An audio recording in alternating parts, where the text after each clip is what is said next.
Cologne-Bonn airport, the leading political representatives of the Federal Republic of Germany, headed by President Heinrich Lübke and Chancellor Ludwig Erhard, await the arrival of a prominent visitor from Africa.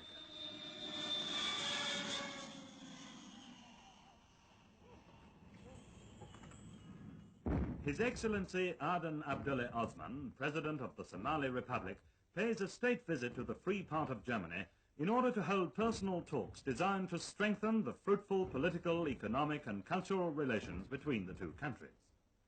After a cordial welcome, at which members of the Somali embassy are also present, the national anthems of these two friendly powers are played.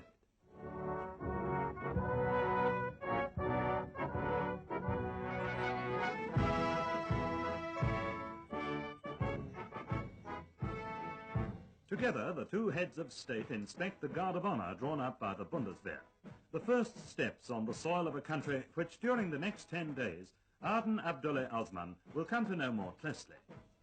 Attentively followed by eager reporters and journalists representing the international press.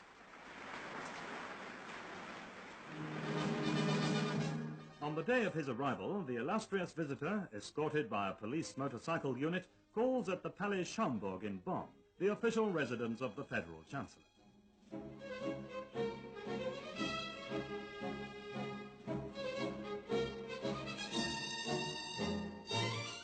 At this meeting, which is also attended by the General of the Somali Police Force, the principal subjects of discussion are the technical and economic problems facing this rising young country, which has only been independent for 5 years, and which is now able to bear the sole responsibility for its future.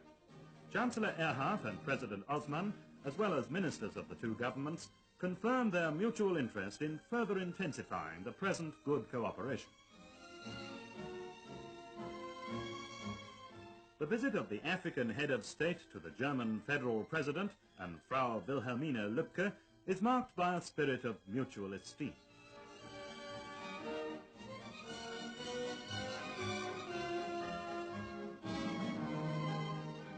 In the presence of his ministers who accompany him on his tour of the Federal Republic, President Osman is decorated with the Grand Cross of the Order of Merit of the Federal Republic of Germany by President Heinrich Lübke.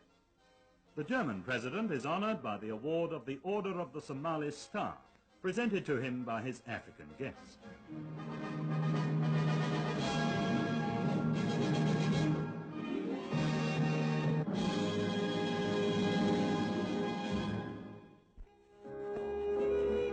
The history of German engineering and technology is closely linked with the name of Nikolaus August Otto.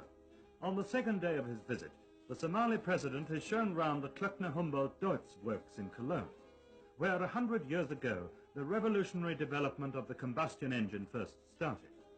Here, the latest technical progress in the field of mechanical engineering is clearly visible, and its details are explained by the company's Director General, Dr. Jakob.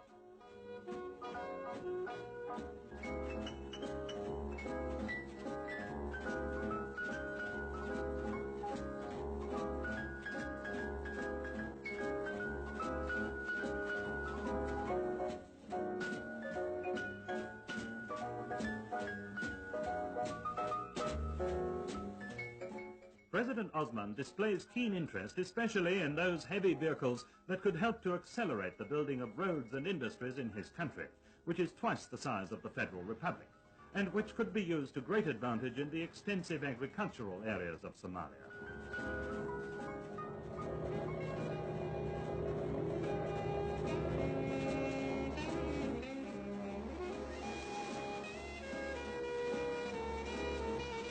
At the site of a great new bridge being built across Germany's largest river by leading Cologne industrial enterprises, the African visitors are able to study the plans as well as the rational road-building methods employed here.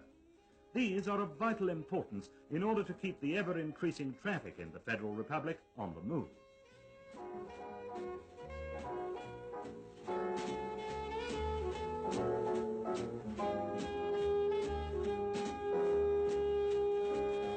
Leading building experts of the Strabag company explain the details of the new bridge across the Rhine in Cologne.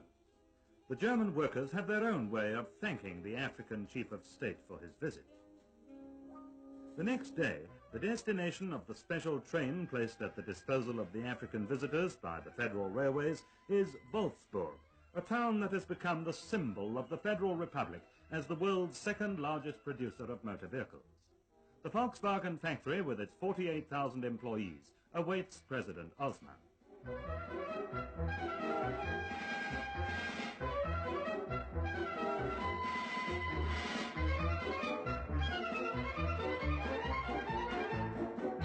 Every day, 5,600 vehicles come off the final assembly lines, ready for shipment to all the countries of the world. Their route to the principal German seaports is followed by the representatives of the Somali Republic to the ancient Hansa town of Bremen.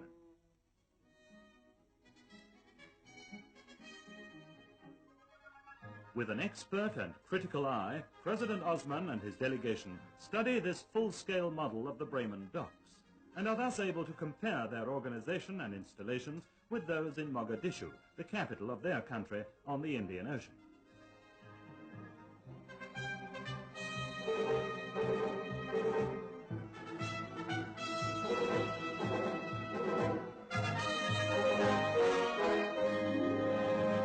Bremen also becomes the scene of a cordial meeting with fellow countrymen from distant Africa. At the Air Training School of the German Lufthansa, the President is informed of the progress made in the training of future pilots from his country.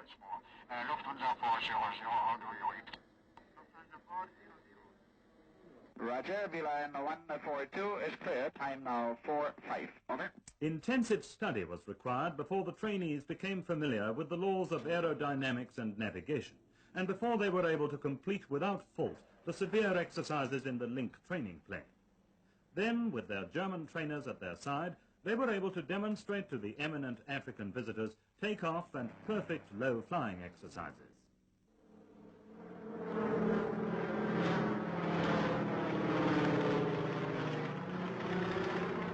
At Bremen Airport, these future pilots of Somalia bid farewell to their president, happy in the knowledge that they have passed their test. Then the head of state of the Somali Republic boards a special plane for the flight to Berlin, the old capital of Germany, where he will be confronted with the political reality of... After flying through the air corridor over Soviet-occupied territory, President Osman receives a warm welcome at Tempelhof Airport by the Deputy Mayor of Berlin, Herr Alberts, and by members of the Berlin Senate.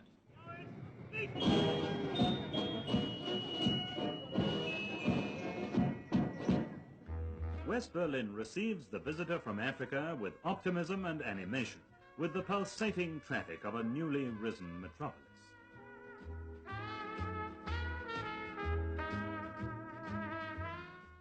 Along Kurfürstendamm, the city's most famous street, past Charlottenburg Castle, across Ernst-Reuter-Platz, and through the Hansa district, designed by architects from all over the world, the African visitors drive to the Brandenburg Gate.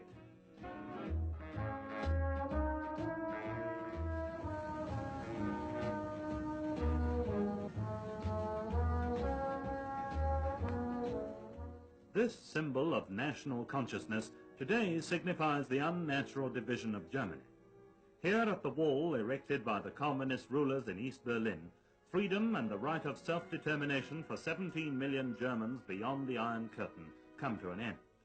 Here at this wall, which cuts the city in two, Germans are killed by the bullets of communist frontier guards, people who tried to escape from the tyranny of the Soviet-occupied zone of Germany to the freedom of West Berlin.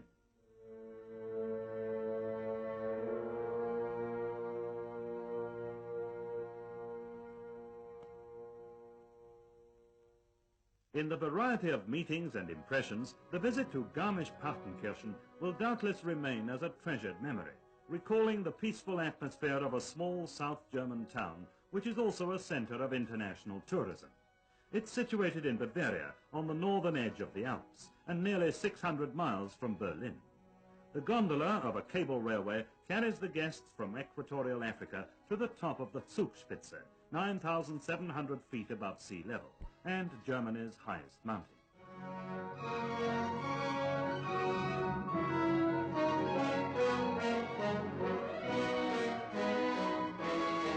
On this particular day, visibility is not very good, just enough for a few snapshots by the reporters and the newsreel cameramen. The view across the vast panorama of the Alps is hindered by heavy snow, fog and low cloud.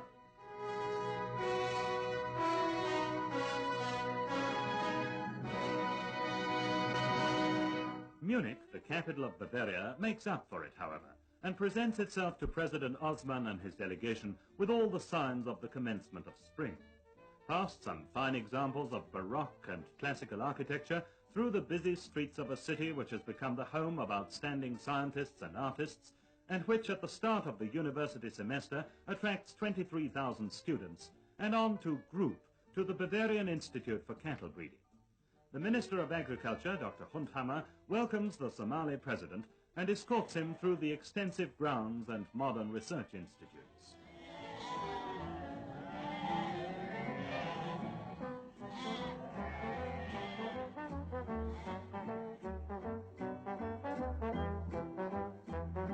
The richer for some useful information which the Somalian experts will doubtless be able to utilize for their agriculture and cattle breeding on the east coast of Africa, President Osman comes to the end of his tour of Germany.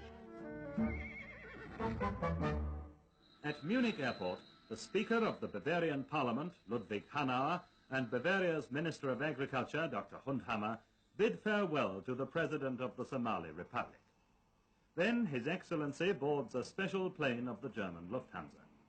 As he leaves German soil, President Adden Abdulle Osman is accompanied by the cordial wishes of the German people and their government for his personal well-being and a happy future for his country.